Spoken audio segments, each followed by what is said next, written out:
Hi friends, ஸ்ரீவல்லிபுரத்துல ஒரு திருநங்கை தீ குளிச்சிருக்காங்க. இது எங்களுக்கு பெருசா பேசப்படல. இதோ ஒரு பையனுக்கோ ஒரு பொண்ணுக்கோ நடந்திருந்தீங்க, இந்த விஷயம் எவ்வளவு தூரம் போயிருந்திருக்கும் சொல்லுங்க. யாசகம் கேட்டு திருநங்கை போயிருக்காங்க.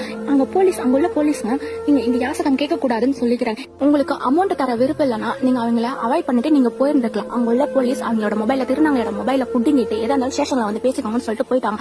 அங்க போய் கேட்டதுக்கு போலீஸ் என்ன சொல்லிருக்காங்க, நீ ஒரு ஆம்பளை தானே, நீ எதுக்கு பொம்பளை கூட சுத்திட்டு இருக்குன்னு சொல்லிட்டு அவங்களோட மார்பகத்திலயும் மெயின் பாயிண்ட்லயும் போட்டு சரமாரியா அடிச்சிருக்காங்க. தகாத வார்த்தைகள் யூஸ் பண்ணிருக்காங்க. கூட அந்த திருநங்கைங்க ஏன் பலா பேசுறீங்கன்னு கேட்டதுக்கு அவங்களையும் போட்டு அடின்னு அடிச்சிருக்காங்க. அதுல பெட்ரோல் வாங்கி அவங்க உடம்புல அவங்க ஊத்திக்கிட்டாங்க. அவங்க உள்ள ஒரு போலீஸ் கொளுத்தி போட்டுட்டாங்க.